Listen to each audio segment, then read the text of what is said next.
इस मूर्खतापूर्ण अंधविश्वास को मनवादी लोग बढ़ावा दे रहे हैं, इस पे रोक लगनी चाहिए। और जो अनिरुद्धाचार्य हैं ये लगातार हर दिन मूर्खतापूर्ण बात करते हैं। इस बेवकूफ़ आदमी को समझ में नहीं आता है। कभी ये कहता है कि जो है ब्राह्मण को खिलाओ तो पूर्वज को मिलेगा, कभी कहता है कि गाय के गोबर से जो गेहूं निकलता है उसका आटा पीस के खाओ तो बच्चा पैदा हो जाएगा। ये अलग मिजाज का आदमी है, ना कोई साइंस है, ना टेक्नोलॉजी है, ना कोई तर्क है, सिर्फ मूर्खतापूर्ण बात है। जबकि सच्चाई ये है, इस देश में ही नहीं पूरी दुनिया में हमेशा से ही जब तक मूर्खता रही है तब तक धर्म जिंदाबाद रहा है। और जैसे ही धर्म की जगह विज्ञान आता है, मूर्खता की जगह पढ़े लिखे लोग आते हैं, विद्वान लोग आ जाते हैं, ज्ञान जिंदाबाद होने लगता है, विज्ञान जिंदाबाद होने लगता है। आज इस समय में ऐसे लोग जो कि पूरे संविधान की जो मूल धारणा है उसके खिलाफ लाखों लोगों को दिग्भ्रमित कर रहे हैं, पाखंड में धकेल रहे हैं, मूर्खतापूर्ण बातें कर रहे हैं। मेरे हिसाब से ऐसे लोगों को जेल में बंद कर देना चाहिए। ऐसे लोग मानसिक रूप से विक्षिप्त हैं, ऐसे लोगों की मानसिक अवस्था ठीक नहीं है। खुद जो ये अनिरुद्धाचार्य घड़ी पहना है, ये घड़ी अनिरुद्धाचार्य कहाँ किस वेद उपनिषद से लेकर आया? खुद जिस कार में चलता है, जिस हेलीकॉप्टर में चलता है, ये तो शादीशुदा आदमी है। इसके घर में जो इनकी वाइफ होंगी वो खुद ही विदेशी जो है कॉस्मेटिक इस्तेमाल करती होंगी, घरों में गलीचे बिछे होंगे जो है विदेशी। और ये बात एक तरफ जो है देशी की, राष्ट्रीयकरण की, राष्ट्रवाद की करते रहेंगे। ये इनका पोल खोल है और अलग अलग चैनलों में हम सब वायरल वीडियो देख रहे हैं। अब जनता खुद इनसे हिसाब ले रही। एक बाबा था, उसने मध्य प्रदेश में कहा था, मुझे याद है कि जो है शनिवार को पीपल में जल देने से बच्चा जो है परीक्षा पास कर जाता है। खुद उसका बेटा जो है परीक्षा में फेल कर गया। तो ये अखबारों में और मीडिया में बहुत वायरल हुआ था। तो इस तरह की मूर्खता जो है आदि काल से अनंत काल तक जारी है, जारी रहेगी मूर्खता। और इन मूर्खताओं का जवाब विज्ञान भी देता रहता है समय समय पर। ब्राह्मण को खाना खिलाएंगे तो उनके पूर्वजों को कैसे चला जाता है? ये कहाँ की टेक्नोलॉजी है? यही टेक्नोलॉजी, इसी टेक्नोलॉजी के बल पर कि ब्राह्मणों को खाना खिलाओ, कौवा को खाना खिलाओ तो पूर्वज को मिलेगा, इसी टेक्नोलॉजी के बल पर इन लोगों ने अब तक इस देश के बहुजनों को, दलितों, पिछड़ों को गुमराह किया है। इसी तरह मूर्खतापूर्ण बातें देखकर हम लोग बड़े हुए हैं समाज में, और समाज का ये चीज़ें समाज का हिस्सा हैं। अभी भी मैं जो लोग पढ़ लिख नहीं पाए, कॉलेज यूनिवर्सिटी का मुंह नहीं देख पाए, मैं केवल उनकी बात नहीं कर रहा हूँ, बल्कि तमाम लोग जो पढ़े लिखे लोग भी हैं वो भी जो है बाबाओं के चक्कर में। मुझे तो याद आ रहा है ये जो रानी हैं, ये जब शिक्षा मंत्री थी तोता से जो है भविष्य निकलवा रही थी। तो जिस देश में इस सरकार का शिक्षा मंत्री तोते से भविष्य निकलवाए और मंदिर मस्जिद की बात करें, इस देश में आईआईटी जो है दिल्ली आईआईटी के गेट पर शनि मंदिर है, और आईआईटी के विद्यार्थी जो है वो वहाँ पे कड़वा तेल चढ़ाते हैं सैटरडे को। जिस देश के आईआईटी में वो, तभी तो कहा गया है इस देश के आईआईटी से कूड़ा कचरा पैदा होता है। रोजगार नहीं मिल रहा है पूरी दुनिया में, यहाँ का आईआईटी कूड़ा कचरा पैदा कर रहा है। क्यों ऐसा हो रहा है? क्यों रोजगार नहीं हो रहा है? बनाओगे शनि मंदिर में चढ़ाओगे जो है सरसों तेल, और जो है आईआईटीएन जो है पूरी दुनिया में साइंटिस्ट बनेगा।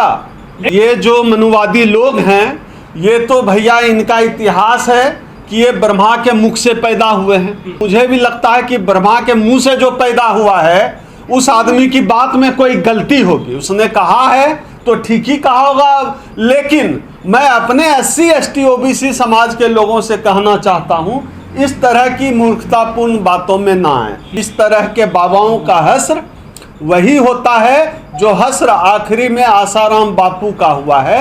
आखिरी हश्र इन बाबाओं का यही होना है। अभी आप देख लीजिए ना, यही अनिरुद्धाचार्य हर चैनल पे जो है छोटे बच्चे इसको बेइज्जत कर दे रहे हैं। ये कहाँ नहीं खाई, ये सिर्फ हमारी थाली का खाना नहीं खाते। मुझे याद आता है बचपन में हमारे यहाँ जब सत्यनारायण कथा बड़ा पॉपुलर हुआ करता था, आता था, तो वो जो है फल फ्रूट सारा सेब और जो है जितना भी फल फ्रूट, केला, सेब, काजू किशमिश सब भर भर के ले जाता था, और हमारे जो लोग होते थे उसको मैदा में चीनी घोल के प्रसाद खिलाता था, आटा में गुड़ घोल के प्रसाद खिलाता था, और वो खुद जो है सारा जो है फल फ्रूट जो है लेके चला जाता था। वो हमारा हिस्सा वहाँ खाया, सीधे हमारा हिस्सा खाया।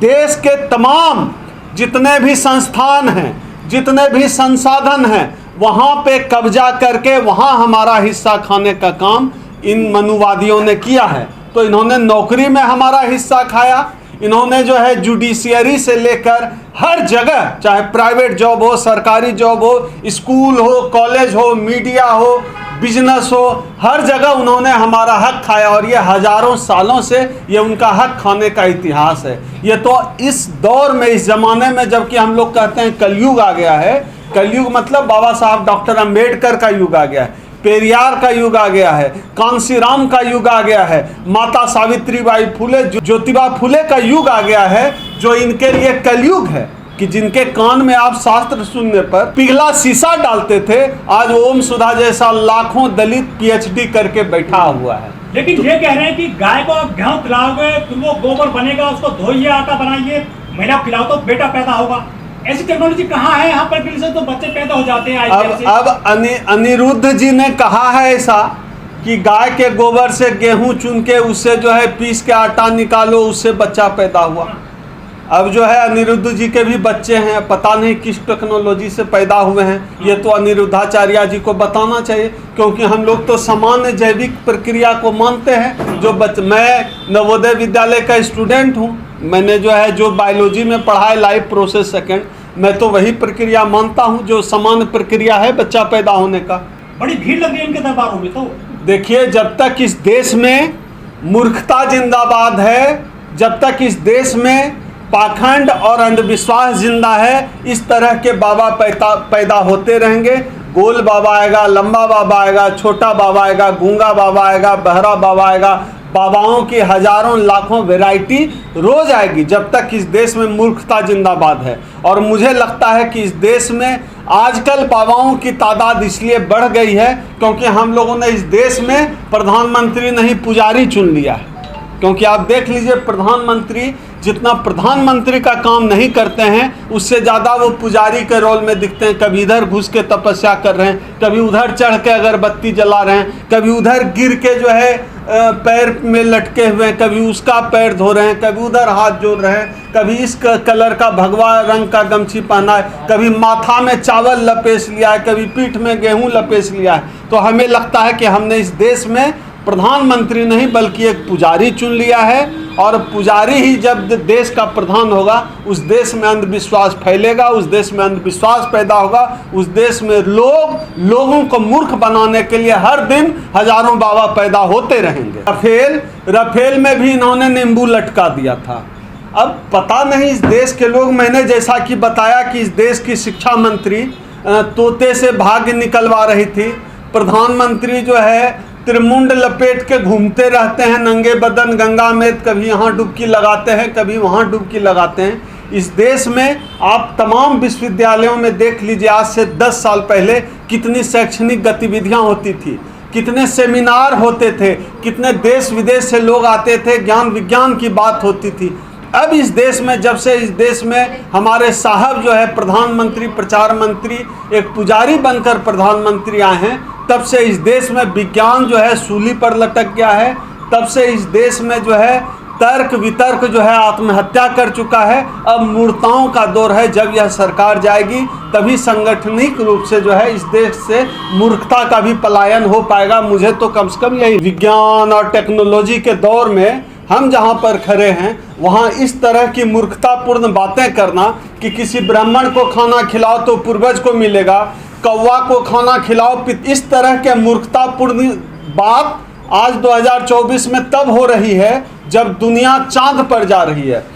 अमेरिका, चीन, रूस, जर्मनी जैसे देश चांद पर बस्ती बनाने की प्लानिंग कर रहे हैं। और दूसरी तरफ आप देखिए जो एक्स के मालिक हैं एलन मस्क, वो ले जा रहे हैं पूरा जो है लोग राइड कर सकते हैं, पर्सनल राइड कर सकते हैं स्पेस में, उसकी तैयारी चल रही है। और इस देश में क्या हो रहा है, कौवा जो है आपके यहाँ का भात खा लेगा पितृपक्ष में, तब जो है चला जाएगा, आपके पिताजी दादाजी नाना जी खा लेंगे। यह मूर्खतापूर्ण बात है।